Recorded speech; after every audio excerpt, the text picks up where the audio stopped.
Welcome to the Calgary Sessions. This is episode number 81. I'm your host, Jeff Humphreys. This episode, you've heard me before. I like to do like a little preamble for my guests. Yep. This one, I'm going to oversell this one before we even start. I know this is going to be a spectacular conversation. I've had the pleasure to hang out with you a few times. Mm-hmm. And the cool thing about this is I want to understand the why you are the way you are. So this is going to give me all the knowledge I need. So please go ahead, name and who you are. Yeah, well, thanks for having me. My name's Jackson McDonough. I'm the co-founder and CEO of Upwardly Careers. But beyond that, I'm just a proud, positive Calgarian. And you can say that so matter-of-factly. And that positivity, dude, the first time when you had me down to your office, I'm like, fuck, is this guy for real? Because it's such a unique energy that you have. Yeah. And it's infectious. And not blowing smoke up your ass. Every time I walk away from like hanging out with you, I'm just like, Jesus. It's just a different experience. So this is going to be spectacular because I'm going to actually figure out why that is. So this is going to be a very, very self-serving interview. Well, it's exciting for me because, you don't often talk about these things. You just kind of go up, lights turn on, and you show up and you try to be who you are. But, in watching your podcast and getting to understand the whys behind so many great Calgarians, it's an honor to be a part of that group and to be on today. And the cool thing is you're so this is like a total fucking bromance before we start. I love it. You're so Calgary centric, and so am I. And just all the moves you make are so focused around this city. So I think it's going to, you're another amazing voice in our city. I appreciate that. I've, been back for 2 years professionally, but everything I have, a lot of the reason I am the person I am is because of growing up in this city, and getting to talk about it today is going to be really fun. Okay, man. Let's roll. You've seen a few of these. Yep. Go back as far as we want to go, and hopefully go back far because I want to hear it all. So take it back, and then I'll drag you. Yeah, a little bit about me. I grew up in a family of 6. I'm the oldest of 4 siblings. We're a little bit of a unique story, and I don't think I really appreciated that till later on, that my 3 younger siblings and I are all a year apart in age. So we're super close. And, typically you'll have maybe 1 or 2 siblings that are a year apart. Mm-hmm. But to have 4, we were a monster crew. Growing up here, we'd roll up to a McDonald's or something after school, and my parents had a license plate that read 4 under 4. One of their friends had gifted them that. Because you have 4 kids under 4 years old rolling out of that thing. And so I just think, what a chaotic environment, but ultimately an amazing one to grow up in. When you guys were growing up, what was going on? Where'd you grow up in the city here? Grew up in Southwest Calgary, Chinook Park area. Yep. Went to Chinook Park Elementary School for 6 years. And I actually went to 5 different schools in 5 years. It's kind of a weird story. In 6th grade, I was at elementary school at Chinook Park. And the next year we moved down to Austin, Texas. So this is the first time we went down there. And kind of my introduction to that city, which I'm sure we'll talk about a little later. But it was 2008, and like the financial crisis had hit, and both my parents had spent time in the US, and I think ultimately they wanted to kind of give us that experience too of being away. And so we went down. The dollar was par, so it was a good time to go, and we were just there for 1 year. And I'll tell you, it ignited my love for sports. I was a football guy growing up, and so now I'm in the mecca of football for 7th grade. And we had like 3,000 people at our games. Like there was announcers, there was all of this chaos. So I thrived. I loved it. I loved the kind of being able to be the unique one, and it was a really great experience for me. We moved back, kind of sad because you make all these friends, and you kind of get to the end where you've really built good friendships, and then you got to move again. So came back, and I went to Edge, the sports school here, and I think my parents did that solely because I was expecting sports to be like so impactful, and we just don't have programs and do it the way they do it down in Texas. So that sport thing, was it from a young age? Yeah. Like because your sport background is like deep. Pretty deep, yeah. It was, my dad was a football player growing up. He went to school in the States for football. Okay. He played a little bit of rugby as well. But, I was really lucky. He was working, and he still made time to come and coach the football teams I was on here growing up. And so it was a really great way to start our relationship when, you have somebody that's there for you all the time. And like a lot of the guys that grew up playing hockey here, you have those car rides home, and it was just so fun. Sometimes you're crying your eyes out after a loss, but having him there to kind of be a coach, but also just, make what was important to me important to him was pretty powerful. Was it did he just introduce you, did mom and dad introduce you to sport? Like everything, and you just kind of sunk your teeth into something? I feel like I grew up with a little football in my hand. Like it was always going to be happening, playing catch. My mom loves to tell me that as a young guy, like maybe 4 or 5, I used to ask her to introduce me, like introduce me. And I'd come into the kitchen and she'd introduce me like I was some mega sports star or somebody. And I'd walk in and be all smiley. And, it's funny to reflect on things like that and see a little bit of those characteristics were there the whole time. Mm-hmm.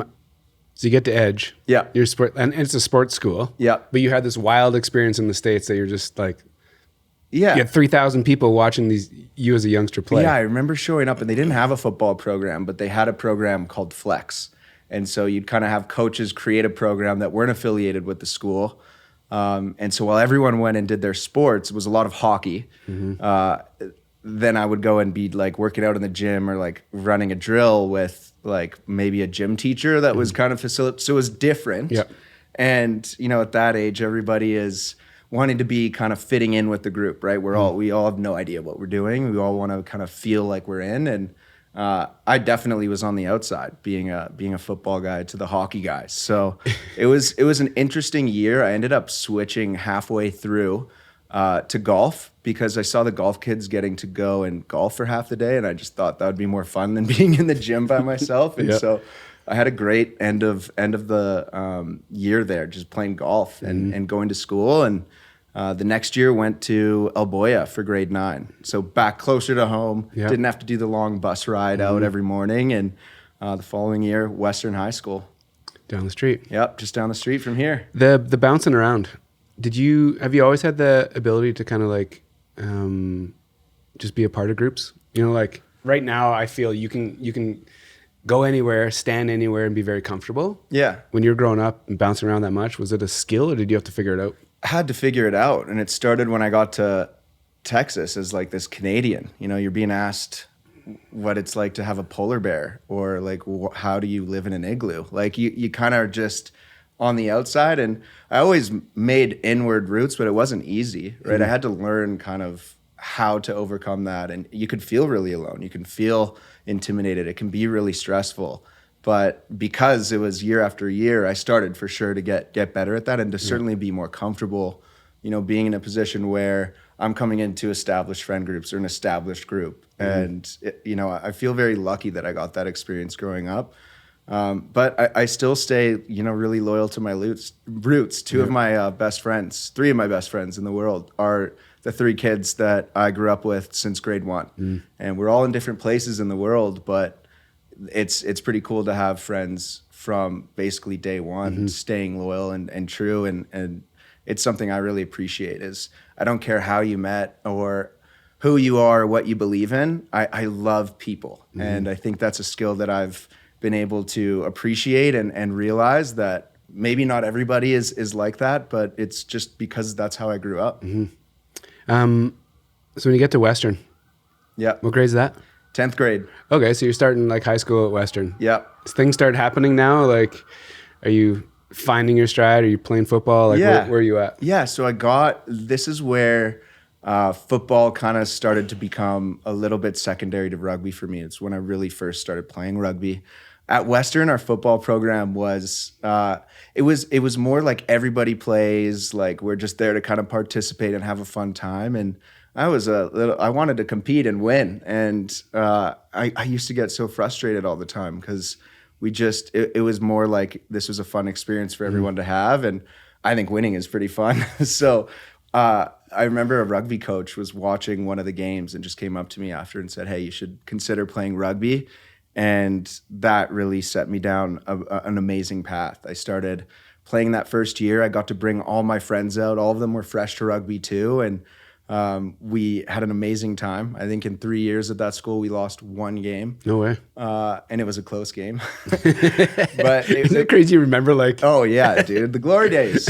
No, but it was really fun. And all of a sudden I started to get introduced to other opportunities to represent Alberta the first summer after I played rugby in a national contest and then competition. And then every summer playing Alberta, getting invited to travel. I got to go all over Europe, all over the US, playing in really competitive environments. And I just started to love that game more and more. And ultimately, it led to me going down to the University of San Diego on a rugby scholarship out of high school. Your athleticism, was it a natural thing? Was it like DNA? Did you work at it? Was it something you just kind of honed over the years, or where does it come from? Probably a little DNA. You know, I loved, I wasn't like a freak athlete by any means, but I definitely had the mindset of being a competitor and being aggressive and being a student of whatever game I was playing. So I think that kind of combination is what allowed me to have success in you know, sports as I was growing up. That competitive fire. Yeah. Where does that get hatched? You know, is it being the oldest brother? Is it maybe a little bit. I think, you know, I always just wanted to do something at the highest level I could do it. I never really liked to kind of test the waters and see if something would work out. If I made a decision, I was going to make it the right one. And I don't know if there was like a single kind of inspiration behind being competitive, but I loved to be at the top of whatever I was doing. And I put in a lot of work to do that. So you get to San Diego. Yeah. It's a quick rise, right? To be introduced to the game in grade 10. Yeah. 3 years later, you're on a scholarship. Yeah, to the States. It was fascinating. What were you playing? What position? I played inside center. Okay. So for those unfamiliar with rugby, if you know football, it's kind of like a mix between a running back and I'd say like a linebacker. Yep. So because you're kind of playing all the time. And Yep. I think that's another thing I liked about rugby. I didn't have to come off the field. In football, you have to, you know, sit on the bench, hype your boys up. And I like to be on the field all the time. So Yep. San Diego was amazing. It was a completely different experience. First time I'm alone. Like I don't know anyone going down there. And It's sorry to interrupt. yeah. You know, I kind of grew up around sports, and I don't know if I know anybody that went on a rugby scholarship to It the was States. just like at it's early, the right? time when it was starting to happen. Right now they have a professional league in the U.S. that wasn't established, and scholarship money in the U.S. I can't remember the NCAA rule. It's title something, but it was put in a long time ago so that men's and women's sports both receive the same amount of funding. So you've got football receiving a lot of funding, right? There's no real women's counterpart to football. And so women's rugby actually became that and where a lot of the money would go. Yep. And men's rugby then didn't have its counterpart. So it wasn't even an NCAA sport for a long time. And so it was just kind to pivot. It wasn't a full scholarship, but it was enough to kind of get me down there. Yep. And ultimately I only lasted 8 months there before I got a call to come play with the Team Canada team in Europe. And I said, yeah, school can wait. Okay. Let's go do that. This sounds awesome. So when you go to San Diego, how old are you then? I would have been 18. So pretty young. Yeah. So not legal, obviously, in the Yeah. States. What did that experience feel like? It was amazing. You know, I didn't feel like I fit in with the demographic of that school. It's a private school. Like you've got a lot of kids that grew up all over California with very successful parents. Like the weekends they're jetting off to go to their house in Malibu and things and driving these crazy cars. And it was like a new world to me. I really loved having the rugby team that I was on, like just as really good brothers at that school. And, you know, there was a rugby house down on Mission Beach that I had a lot of fun at. And, you know, it's just like a crazy kind of pinch me experience. But it was what I wanted. I wanted to go down since I was a kid to play football in the States, kind of follow that path that my dad had. And so now to kind of be carving my own lane down there was really cool. And what I always loved about American universities, and I think what drew me to it, was the tradition around it. And so it was really cool to be a part of a school that had that kind of tradition beyond just your education. You're having a real experience. That the draw, you know, the idea to go play NCAA, purely because your dad was down there? Like, or did you have other? Because that's an interesting thing at a young age to understand that's your goal. Because not many kids have that. Well, I mean, the goal was to be in the NFL at one point, and I think we all get to a point where we realize that goal might not be attainable or the one. And some people find that way later and they keep getting better and better. And then that goal actually becomes the reality. Yeah. And for me, it was just a really great opportunity to go down and continue playing a game I loved and do something different than others around me had done. I didn't know of many other Canadian kids going down to the States to play that sport. And so it's really cool to kind of have that as my story. What were you taking? Did you know what? Did you have, was school? I think I was in international business there. And, I always wanted to get a degree. I grew up in a very entrepreneurial family. I have a lot of great people in my family that have influenced me. But I always wanted to get a degree, especially as the older brother with 3 coming up right behind me. I felt that I always had to kind of set the tone. And I always say the way I know I'm a good older brother is if my younger siblings are doing better than me. So that means I have to set the tone pretty high and encourage them to keep punching above the weight. And I think every single one of them are. Was that a conscious decision? Because I'm the older brother too. Yeah. And my brother and sister will laugh at me if I said anything like that because they're like, fuck you. Yeah, they'd probably say the same thing too. But that's a relationship you have as older brother. You're kind of like a parent sometimes. And especially in an age where we grew up so differently than our parents, right? Like social media arrived when I was in 8th grade. And my parents, they could be as tuned in as possible, and they were like, they didn't have social media. Like it was like the wild west back then. Like there were no rules, there was no, like, internet safety was just becoming a thing. So it was amazing to see that growing up with social media happening. If you were getting bullied or you weren't feeling like you fit in, back in the day you could go home and kind of get away from that, but now you're around it 24 hours all the time. You're getting left out of things digitally, and it's affecting you all the time. So it's tough for me, it just made me a parent kind of older brother, but like a protector older brother? Or always maybe too protective, but it's funny because I know they'd all be laughing and calling me on my shit right now for sure, but that's just the role siblings play.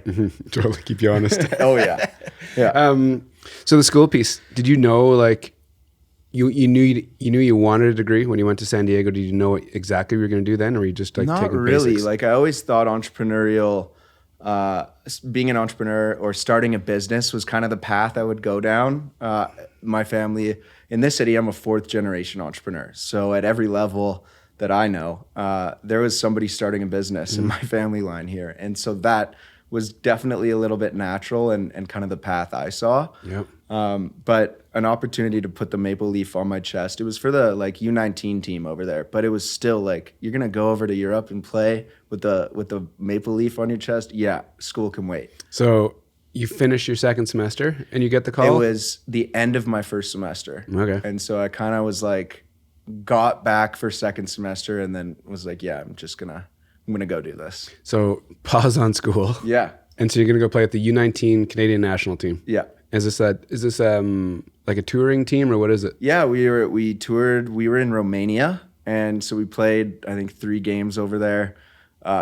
Crazy experience, like, to look back on. I mean, I had knew nothing about Romania, and it was, I think we were there. It wasn't warm. I remember that. It was pretty cold, like very different than any place I'd ever been to. But to be around, the top guys in your game and playing and getting to have some success there was such an unbelievable experience. But I realized for me that calling to come back to school, and I don't know if it was like a little bit of guilt for walking away from it, but at the end of that experience, I just realized, I think this is as far as I can take this sport. And I feel like I'd accomplished some great things and I was hungry for more. And so I actually, a football coach from St. FX University who had offered me to go play football out of high school, stayed in touch, and he just reached back out and said, hey, I see you're back. Would you want to come out and play football out here? And I thought, what a great way to end the rugby chapter and then go get my degree by playing football. And so I went out to Antigonish, Nova Scotia, never been there before. And there I am playing football, and I lasted about 2 weeks because the rugby team was practicing on the field every time we were, and I'm just looking over like, that looks a little more fun. I think I'm going to go over there. So I played football, got a job, and bartended through school and got my degree. And the one thing I have to say about X is it had that tradition, and people call it a cult all the time. I'll leave that up for interpretation, but it does have that same tradition around the school. There's nothing else to do out there except for be involved and be a part of the school. And I loved my time there. All that bouncing around, like San Diego, go play rugby, come back, go to X. Yeah. Is it when you're in it? Yeah. It sounds like a lot to handle and like lots of moving pieces. When you're in it, did it feel like a natural flow, or were you just like young enough to just be like, whatever, this is fine? Yeah, it kind of, as long as I just had something I was really fired up about, that's what I was doing. And so I don't think I even thought that this was a unique path to take. I just was having a lot of fun and, trying to do my best at whatever I was doing. But yeah, it is a little bit of a different world, San Diego versus Antigonish.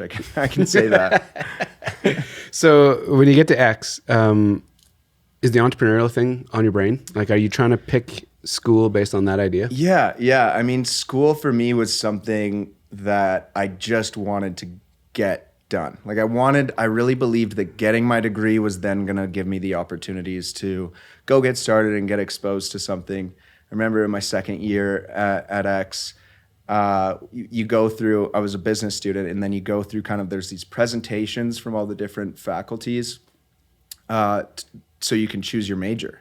And what am I saying? Entrepreneurial. Entrepreneurship. Nah, I got you. That's the one.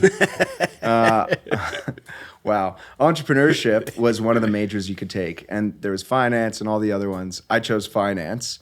And it was because I thought you can't be taught to be an entrepreneur. And I think I'm good. I got that. But I had nothing.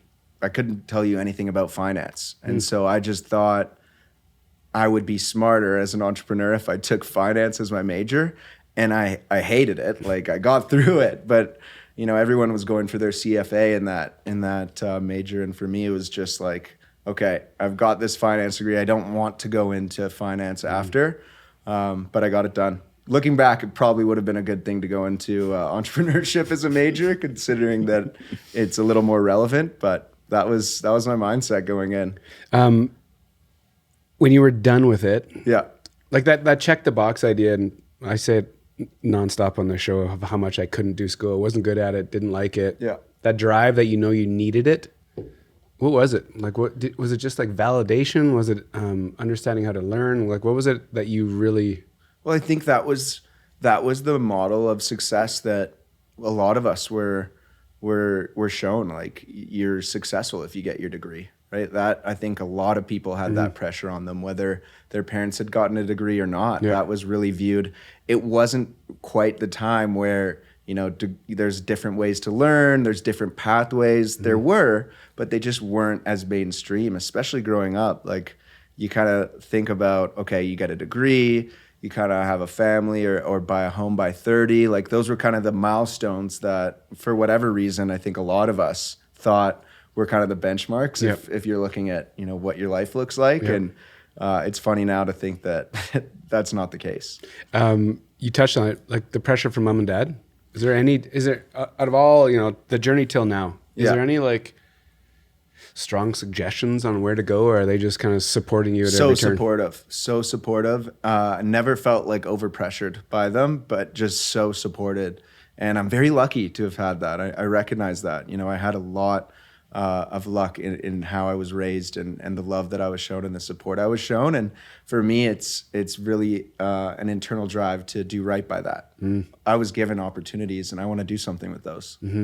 Because, to make that phone call or to tell your folks, hey, I'm done with school, I'm going to go play rugby. Yeah. It's an interesting conversation. Well, it was easier to make that argument because of the team I was going to play for. But, I think everybody has to have a call like that at some point. And for me, I was met with just full support and nothing but encouragement. Pretty lucky. It's crazy. Yeah. So you finished university. Yeah. Do you have an idea of what you want to do, or are you kind of? I was looking at coming back to Calgary. to start my career. But at that time, it was 2018, Calgary just had a little bit of a cloud over it. You know, it was known as this city of opportunity and abundance. And we were coming out of energy really being hit hard. A lot of people being laid off. We had just voted no on having the Olympics again.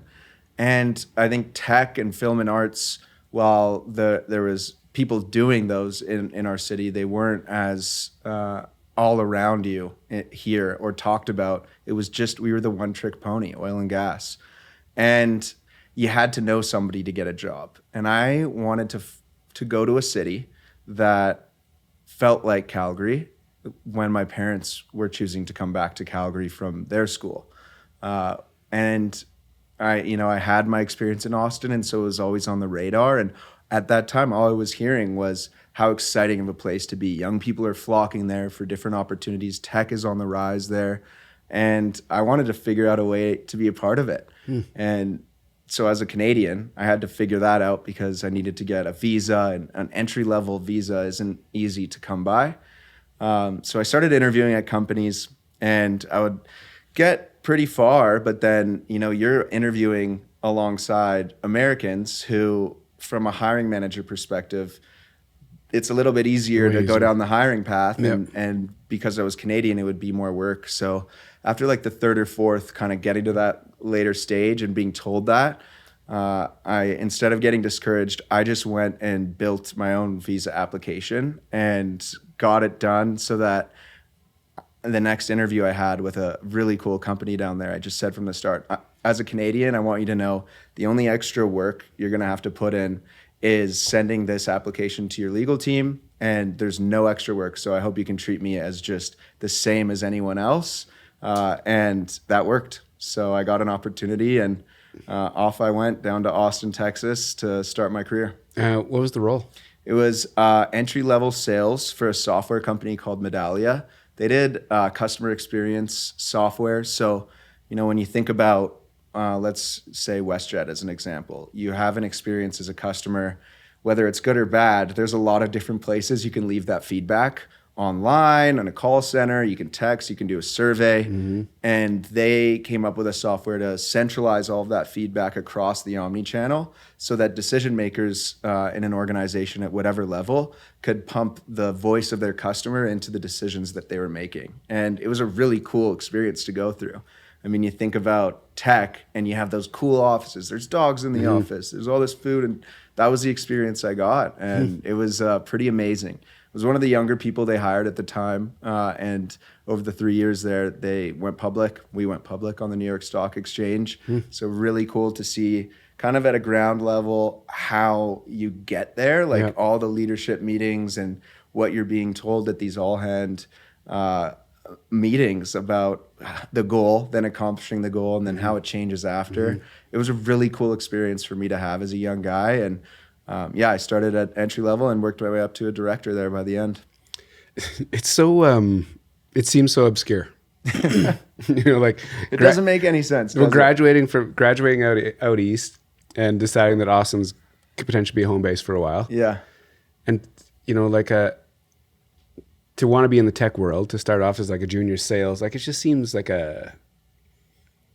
it's a reach, it's kind of random, but it's, whatever was working in your head, it made a lot of sense at the time. And I don't know that there was a rhyme or reason other than I just wanted to have a fun experience. And I wasn't looking to anyone to kind of base that off of. I was just really kind of leaning into the little ideas that popped into my head and taking them as far as I could. And those little ideas, have you always had those? And you still continue to have them? Still continue to have, like all the time I have ideas. And it's some people will call it a blessing and a curse because you can really get really into one thing and then all of a sudden there's another new shiny thing you want to go after. But for me, looking back, and it's nice because I don't do this often. It's like a little weird to just be talking fully about my own experience. I love it. So I'm finally flipping the tables. I know. But for me, I feel really just like lucky and proud that those little ideas I turned into some pretty big things. Those how do you think about those ideas? Is it intuition? Is it listening and seeing things and then taking those and shaping them into your own ideas, or is it just trusting your gut when something appears, you're like, you can digest it quickly and decide on something? It's definitely trusting the gut and just going for it. And it's so like cliche to say it, but there's something there. Like there's, if you can really trust it, and if it's good, yeah, it can take you a lot of places. I agree. And I think I always just loved the feeling of doing something that was unique, like that somebody else hadn't done or was new. And, I think the older brother aspect definitely played a role in having the moxie to go for those things, because I didn't have older siblings to kind of shape an experience off of. And so at the end of the day, it was really just, I can go do whatever I think is possible. And so why shouldn't I? It's reason I'm stuck on this one is because sometimes I think about like what I would do in these situations as I'm listening to it.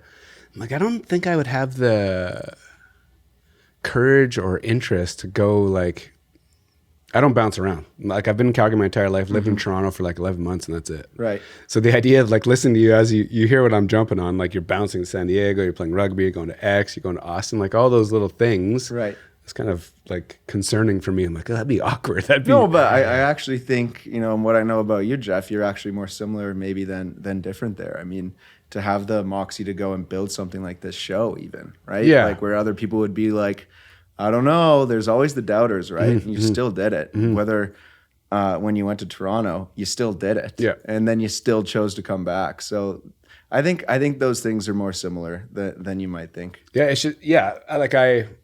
it's kind of that competitive nature too, right? Yeah. You're going to do something. Yeah. You just want to do it properly. Absolutely. And you want to do it at a level. Yeah. That's what this show is like. That's at the root of this show. Yeah. So after Austin, did you, goes public, 3 years, you're director, and then you come back here. So what does that transition look like from Austin to Calgary? Like there was always, I always felt a natural calling back to Calgary. Like it's just such a great place with my roots. My family's here, my friends are here. And so I knew I was going to come back. And when I think about why I was going down to Austin, it was to have an experience and to see what a really exciting place is all about, and then maybe play a role in bringing that energy and that excitement back to my home.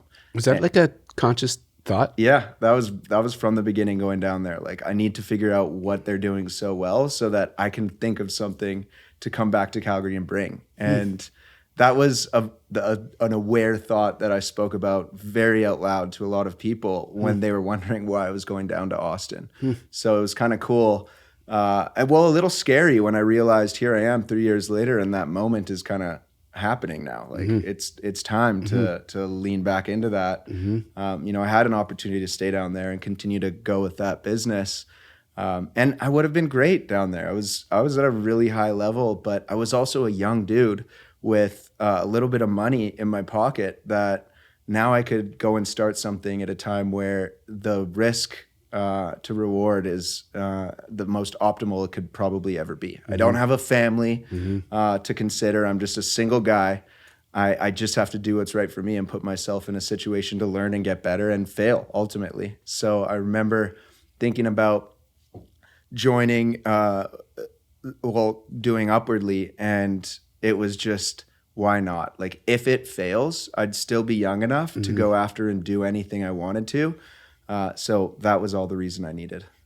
Did Upwardly, and we'll get into what Upwardly is, obviously. Yeah. Did it start down? Did you hatch year 3 down there? Are you thinking about what the out looks like, and are you trying to figure out what idea you have that you can bring back? Well, I had the fortune of having my mom, Jill, who is an entrepreneur in her own right, who had built businesses before. We're on this now, so you have to, she told me when I met her. Yeah. What was the business? Which one? The bagel shop. Oh, Schwartz's. She told me that, dude, and I almost fell over. I was like, no way. Yeah. That was like in my era, that was a massive. It was booming. Huge. And, she grew that business. My dad joined and they grew it together to a bunch of different locations.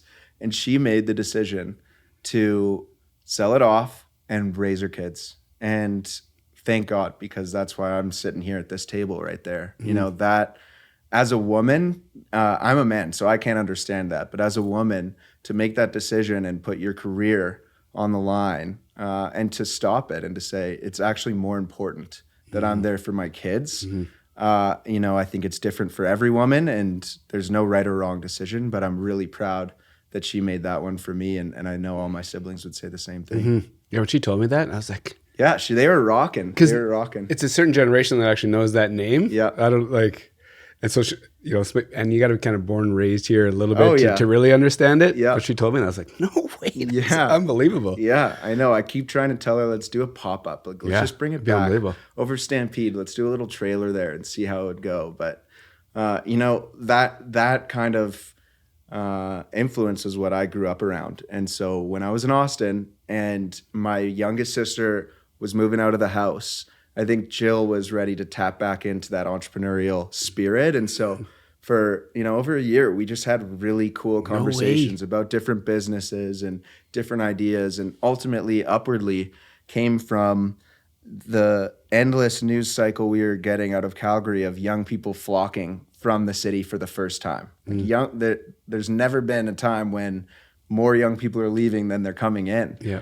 And there were all these papers about it. Is it a real trend? There's studies going on. And we just believed that there's some kind of action that we could take. And that is where the roots of Upwardly really began. And what it turned into was a business model where we could advocate for the skills of young people to businesses to encourage more opportunities for them, but also help candidates and young people, new grads, understand what their skill set is and why the opportunity is here for them in this city. And we continued to evolve that as we went on. We launched in June 2021, and that demographic, Gen Z, that new generation entering the workplace, we built our model off of them. And we realized after having success placing them with our candidates or with our clients wanted us to hire for their entire teams. We were doing something right. And so we realized coming out of COVID that demographic that we built our business off of had a mindset that everyone in the workplace was transitioning to. COVID gave us a little too much time to think about how we want to work, what we want to do, what our why is. And we were the ones understanding that and giving people an opportunity to tell us their why before we even look at a resume. We have a saying at Upwardly, we like to illuminate instead of eliminate. And that's been one of the special factors that has allowed us to have success in this market and change the way companies are hiring for the better. Which, and I can see it from the outside, and it's like a different vibe going on. So yeah. It makes sense. Before we keep going down that path, I want to go back to that those conversations with your mom when you're in Austin. Yeah. I find it fascinating that you can actually have those conversations, to actually have, to want to work with family. Yeah. B, your mom to like either see something or trust that, you have the energy to pull something off. So right. I find it very unique that those conversations were happening and then it actually plays out. It was so fun to have them for me. And when it started, it was really more just being a sounding board for her as she kind of figured out what her next phase was going to be. And I just had a great experience. And, obviously working for 3 years in a pretty trendy area, I could bring a little bit of insight and guidance into that perspective. And, we workshopped a lot of different things. And then ultimately, when we kind of came up with Upwardly, I didn't know that I was going to be involved in it. It was really more, this is something she could take and build and do. And I remember she had a conversation with me and just said, we're ready to go, but it's not happening without you. And that is when it clicked, like, okay, like now I have a really serious decision to make. And it's kind of a funny story how I decided to make the decision to come back. I'm glad you're getting into this. Yeah, there you go. It's all the good stuff. I remember just being really nervous. Like, I'm not going to let her down and not do this with her. But I had a pretty good thing going. Like, was I ready to make that jump? And it's silly, but I actually took a jump. I went skydiving, and I was terrified of skydiving. And I don't know what or how this happened, certainly happenstance. I was out one night with friends in Austin, And one of my really good friends just said, "Hey, I've got an open spot to go skydiving tomorrow morning. Like, should we go?"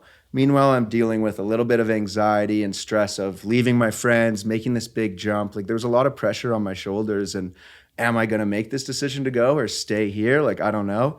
And so we were out. I say, hell yeah. I get up the morning. I'm like, what have I done? Here we go.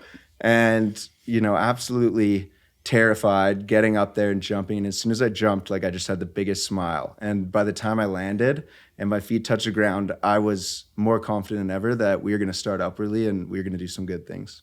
Crazy. Yeah, it was a pretty crazy experience. And like all of it, like the timing of it all, and just wild. But it's those are the things that life continues to do, is it delights. And when you have those little moments of, whoa, is that a coincidence? I don't know if it is or if it's something beyond that. But for me, I never stopped listening to those things, and I just allow that to show up in my life every single day. Is that how you deal with it and think about it? I do, because I find this like fascinating, right? When these circumstances just start showing up. Yeah, and then you have to either be open to the idea of receiving them. Yep. And then and then being able to make a decision. Yeah, it's meant to be. It's meant to be. But it's hard to. I agree with you. Mm-hmm. Some people might listen to us and be like, "Those two idiots are like, they're talking about nothing." What? Why is that, you think? Like, why is that? You and I can believe in that same idea, and some people either just haven't had those experiences to even know that that's possible. That's where I get confused sometimes. And for me, I have a strong belief that everyone's experience is different. And there's no sense in trying to put your perspective or your vision in front of or over top of anyone else's. And so for me, there's no reason to kind of explain what I believe in and almost like you're missing out, because I feel like there's people that have experienced different things than me that would think I was missing out on the way they're thinking. And so, for me, that's what I believe in. And it's been pretty fascinating to see how many times that's shown up in my life, mm-hmm. where, you're just putting energy out there to make something happen. Some people call it manifesting. Yeah. And for me, that's just kind of how I go. And do you find with your energy level, if you're on a bit of a down, mm-hmm. do you find there's less of those opportunities that show up? Yeah, I came up with a really good analogy for that, and I've helped a lot for myself understand this. There's ups and downs all the time in life. And I realized that every time I'm feeling down, I allow myself to feel down. It's important to feel that. But I got away from asking why or wondering why, and I came up with an analogy of a rubber band. And similar to when you pull a rubber band back, there's a lot of tension, there's a lot of stress on that rubber band, and you can be feeling like the most spread out and crazy like you've never felt before. But every time you pull that elastic band back and let it go, it flies forward into something. And so now when I'm feeling those downs, I know it's because it's right before something good and something great is happening, and I'm launching myself towards that. And it's helped me appreciate being down and being okay with being down, because it means, I'm putting pressure on myself. I'm trying something, and I love to launch those rubber bands forward. How do you like I said at the start of the show, we've talked a few times, and I hear these things. I hear how you think. I'm like that. Where do you come up with that? I don't know. I have no idea. Why do you even have to come up with a scenario that kind of helps you explain it? I'm not saying it's weird. I'm just saying to even think that you need to give it some thought, and then here it is, and it makes sense. A question I'll always ask myself. I don't think I'll ever fully understand it, but I'm good with it. Yeah. Like it makes sense to me, and that's how I operate. Mm-hmm. Which is that's how I operate. It's like being able to know that gives you confidence, right? Yeah, for sure. You can maneuver and make decisions and just know this is who I am. Yeah.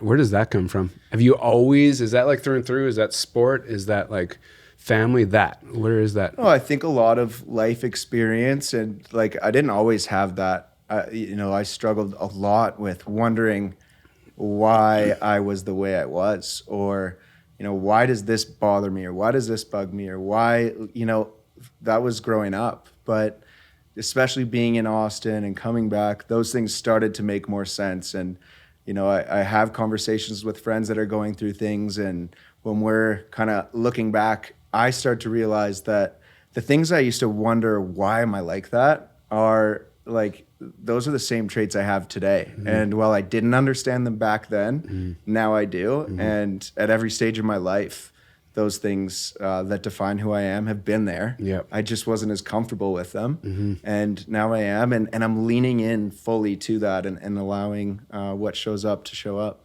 And that, like, you have all these experiences get you to where you are right now. Yeah. And now you understand yourself. And now when you lean all in, what starts to happen? Big things start to happen. I mean, upwardly, I'm sure we'll talk about, but even Beacons of Hope, which is an event I started alongside my grandfather last year for the Calgary Police Service to lift their spirits. Like, the imposter syndrome is real. When you're sitting beside the chief and the mayor and we're talking about this event, like, I have moments, this 2 weeks ago, I was at the Reg Ball, and I'm like, what, how am I in this position right now? How did I end up having to take this on? And those are the things that... It's a fair question, though. It is. I'm a young guy, right? Mm-hmm. And taking those big things on, I love doing them. And I'm getting more comfortable with just realizing that when I go for something, that's what's going to happen. Mm-hmm. But it's not easy, right? It's not... You can make it look easy, but it's not always so. Mm-hmm. That pressure and nerves you felt when your mom's like, hey, this isn't happening without you. Yeah. Is that the same? Have you felt that pressure before? Is that like when you're about to do something, do you always feel that kind of pressure? Yeah, I think sometimes it's really natural to wonder why you're doing what you're doing. But, like that rubber band example, trusting the process and I think truly for me, and I'm still discovering this, is ensuring that you're doing something that you believe in, and nothing else matters. If you believe in that, don't let anyone else change your perspective or add extra pressure to you. You can do great things by just believing that what you're doing is the right thing to do. Mm-hmm. And those are the only things I want to align myself with. I think when it comes to public speaking, I used to... Naturally, I was always able to do it, but, put me back in Antigonish presenting about a finance project, and it was really hard to do. Mm-hmm. But once I started only speaking about things I truly believed in, then it came much more naturally. Dude, I make the exact same way. Yeah. I'm the exact same way. It's like there's no skill other than just saying what you believe in, right? And when you kind of have to say something you don't believe in or aren't like fully just fired up on, then you start to stutter, you start to back up. Yeah, it gets scary. But that's really been for me, putting myself in positions with a lot of pressure. I'm doing something I believe in, so I can handle that pressure. Is that how you're kind of picking and choosing what you get involved with? Like, you have to believe in this. For sure. And then you're willing to accept the pressure, and then... For sure. Right now, like the bandwidth I have right now is to only do things I believe in and to continue doing them. My grandfather, Murray, who I started the Beacons of Hope with, he told me from a young age, and it resonates more to me now than it ever did before. But he said, and it was something that changed his perspective on being in business and transitioning into philanthropy. When you're around someone and they say, somebody should do something about that, recognize that you are somebody and do something about that. And what a powerful statement to hear and to feel. How young were you?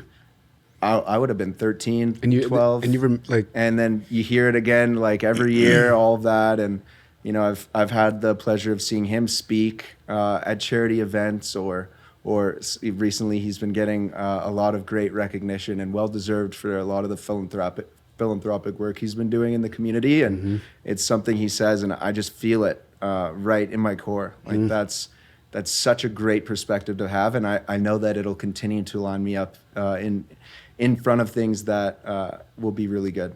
That you're kind of making moves based on feeling. Yeah.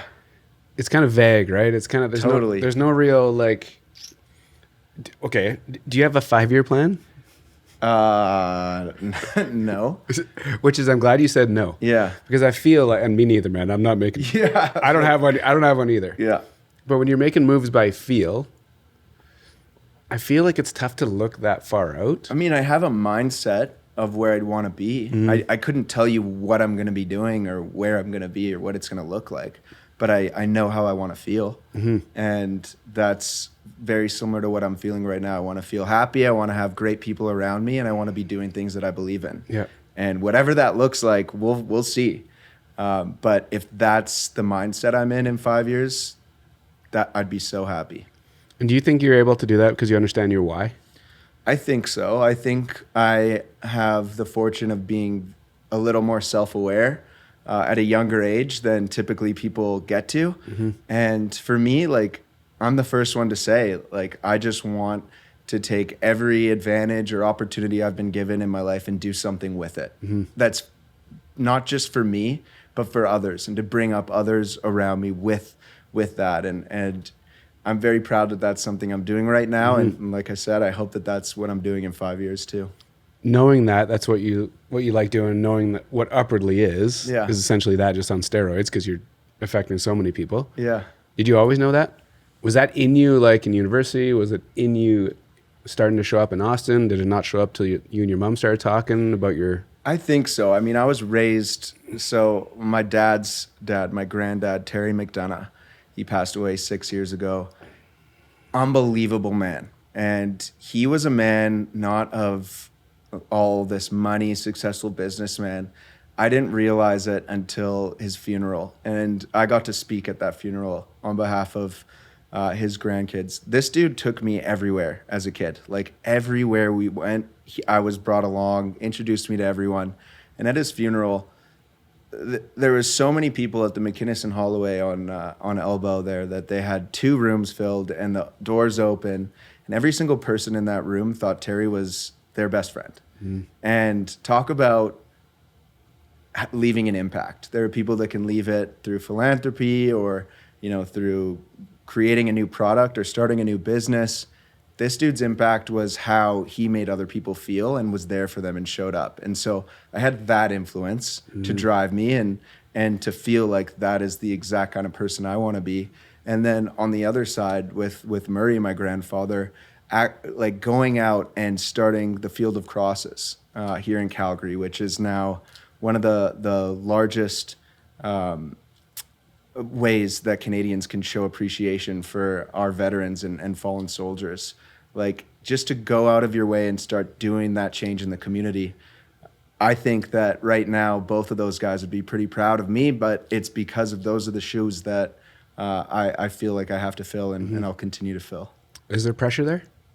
There's pressure, but it's good pressure. Yeah, but right? it's like it's really good pressure, and realizing that for me, I really feel successful when I can help somebody and change a life or improve somebody's life. And for a while there, like, I was giving so much to my friends and to other people that I wasn't giving enough room for myself. But I realized that the way I fill up my tank is by really helping and being there for someone. And so how can I introduce more of that into my life in a way that I can manage, but also, just continue to do good things.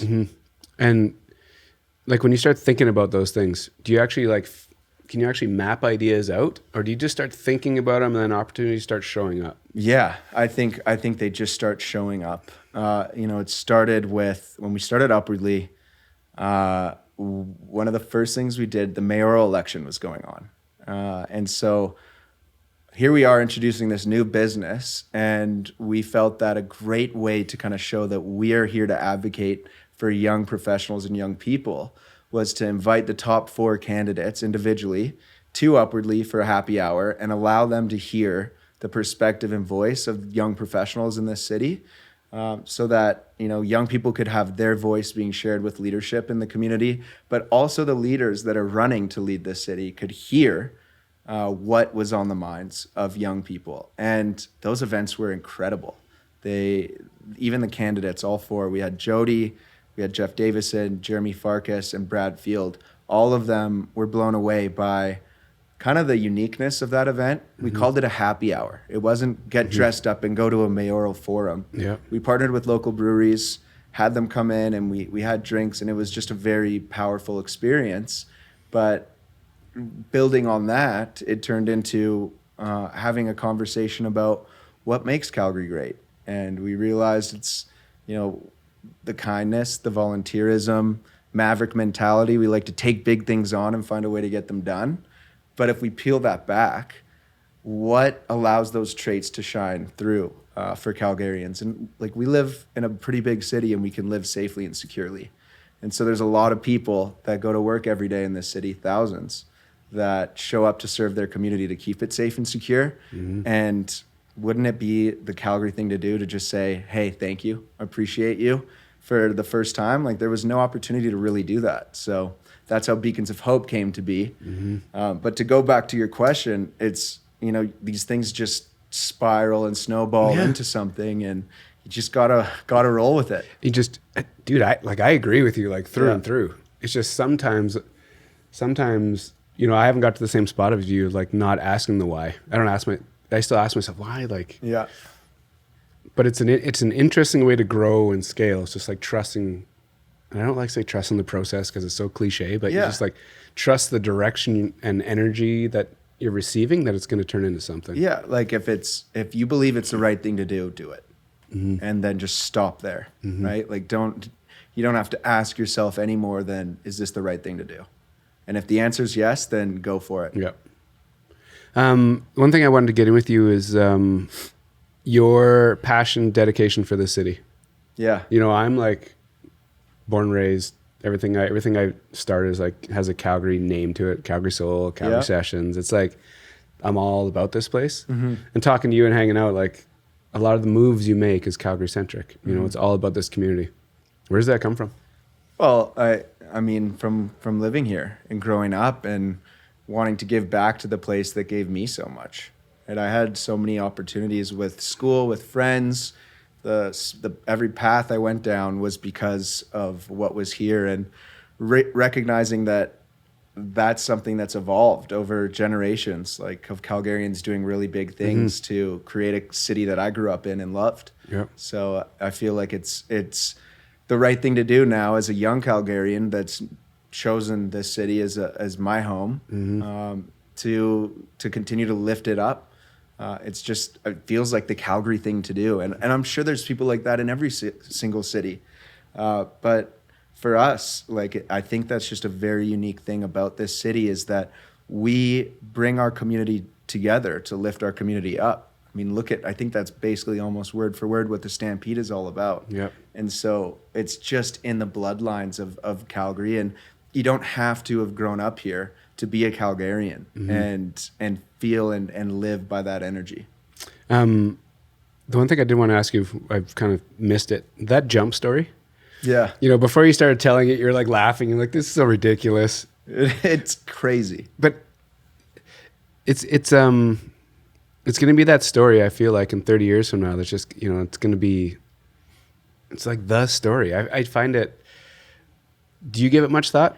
I know you laugh about it, but do you actually ever catch yourself be like, holy. I do. I think it was a very transformative experience to go through, where I'm kind of coming out of being like just like into adulthood almost. Like, it was a very defining moment, and I was lucky enough to have it on video. And I think I posted that video on my LinkedIn, because when I landed, I just felt so motivated and inspired. Like, everything clicked. And that was a pretty great experience to have. And in the video, I'll have to watch it again. I haven't watched it in a while, but like, you see like the fear on my face as the guy opens the door. It's gotta be like, and you're just looking down at like the ground, like, it's insane. And these aren't like really welcoming airplanes that you're getting into. Like, this is like a little dinky plane. it's a tin can. Yeah. And the door opens up and you're like, holy shit, here we go. And in the video, you can see, like, as soon as we go, we like do one roll, and then I just have the biggest smile on my face, like, immediately. And that was my biggest fear. Like, I had a huge fear of heights, and there was no way I would ever jump out of a plane. But to see that smile come out right there was pretty cool. And I loved it. I haven't done it again. One and done. Oh, maybe we'll see. Upwardly. So the path right now is, you can explain what it is, but is it have you been able to figure out what your interest, what your passions are, all in a city that you love? Like, it seems like this perfect melting pot of all these interests, and you get to work with family. Yeah. Where's this thing, like, what's it going to do? Well, I think it's been amazing, the team we have, to surround myself with them that are all bought in on the same vision of, it feels really good to go to work today and get to make the call of helping somebody find the career of their dreams or a job that they're really needing and looking for. It's a good feeling. And what we set out to do with Upwardly was take an industry that's been there forever. Like, recruitment is a very established traditional industry, and there are really massive companies that are super successful and help people find jobs all the time. But I started to realize that when you say recruiter or recruitment agency, a lot of people get a little shiver down the back of their spine. They've been burnt by recruiters before. Maybe somebody's reached out to them and left them in a black hole, or a company, a hiring manager has realized, like, what are we paying these crazy fees for when it's just somebody sending me a resume and then moving along. So there was an opportunity to create a better relationship there amongst a recruiter, candidates, and clients. And that's what we set out to do. Let's use tech, but bring human and authenticity back into this process. We're not going to change the world with Upwardly, but we are going to change a lot of lives. And to this day, we'll be 2 years old in June. No way. Which is wild. It feels like 10 years. It feels like a week sometimes. It's only 2. Yeah, it'll be 2 years old. It seems like, so for me from the outside, we say that out loud, and I start thinking about all the community engagements that you're part of, the events you speak at, like, and. Yeah. It seems like a lot of damage in a short amount of time. I mean, it's something that I have to remind myself of, because as an entrepreneur and as a business owner, you're always wanting more. You're always thinking about, okay, like, we need more, we need to go, like, it's never enough. And so I try to stop and smell the roses every once in a while. And, something like a 2-year anniversary is a good time to kind of look back and say, a year ago, 2 years ago, if I knew this is where we'd be, I'd be pretty happy. All right, that was a good moment. Let's get back to wanting more. And that's I think, an entrepreneurial trait that a lot of the people that do amazing things have. The ability to stop and smell the roses, but to still drive forward. Do you know what the more is? Is it like, do you have a statement that you roll by? For me, I think about it and it evolves. I think the best part about being an entrepreneur and a part of a startup is that you can be agile and adjust. And we certainly have the team and the means to do that. But at the end of the day, the more for me is that the people that are a part of my team are successful and feel accomplished and can have great careers by doing this with me. And also that we continue to create amazing value in a space that is underappreciated. The recruitment industry is so important in connecting people to careers. And we want to be the best ones at doing what we do. We don't need to be the biggest. We need to be the best. And to this day, I feel like we are. We have filled every single role we've taken on. Our clients, 100% retention. And we just continue to grow and grow and grow. And it's a pretty amazing feeling to see that growth. But even more fun to just show up to work every day and be around amazing people. That growth piece, this is a selfish question. And I think it's also interesting for people that are entrepreneurs or thinking about starting their business. I think there's a couple ways to go about it. You can go out and like sell. You can literally walk around or call or whatever it is and ask for something, right? Hey, do you need something? There's that approach, which I don't think you do. The other approach of like, for me, I say build a brand, be a part of the community. I feel like that's more of what I've been watching you do. I agree. It works, doesn't it?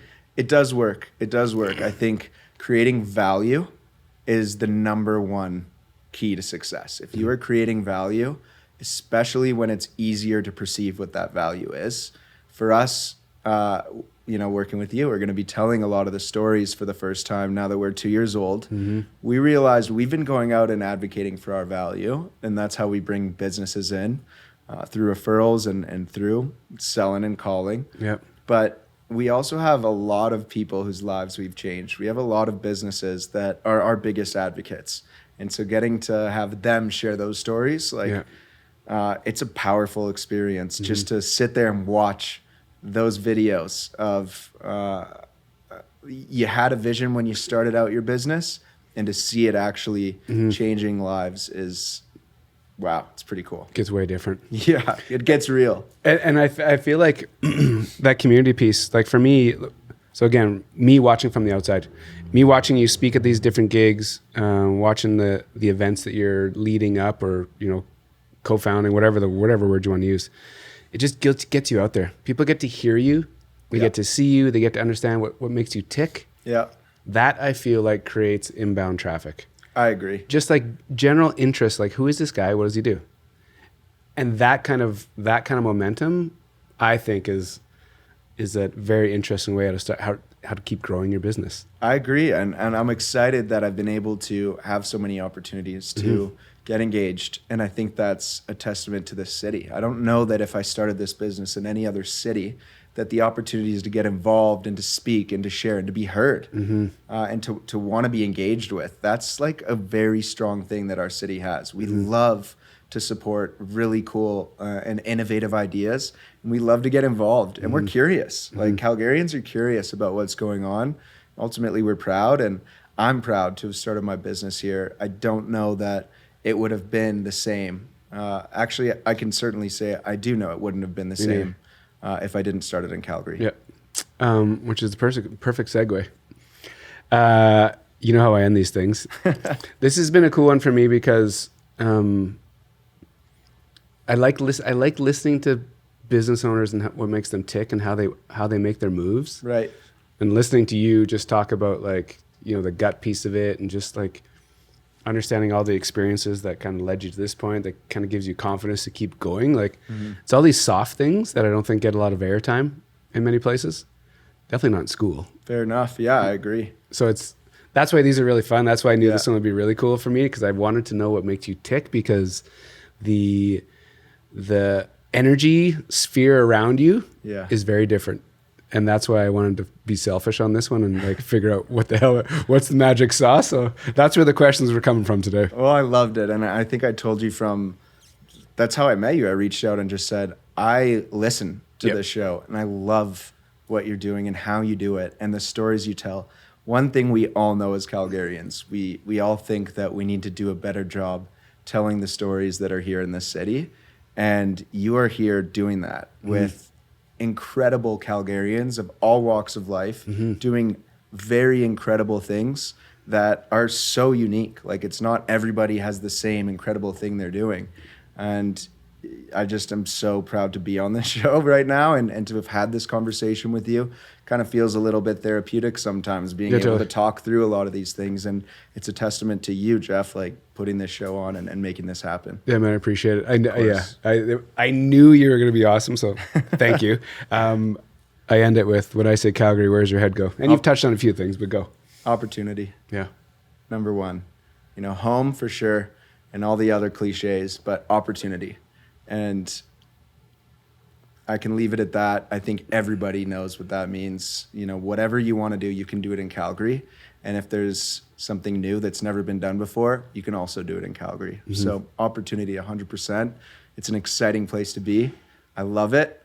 I don't love the winter, but I love everything else about it. So Calgary, a city of opportunity. And like you said earlier, and I agree with you, I couldn't do what I'm doing in any other city. Yeah. This is nonsense, right? To have this show, to bring in all these random characters. The only way that I could do this is in this city. Isn't it amazing what's going on in this city? All of the incredible things that different people are doing. It's just amazing. And this is a pretty good place. If you don't know where to look for those stories, listen to this podcast and you'll have 81 of them now? Yeah, 81. There you go.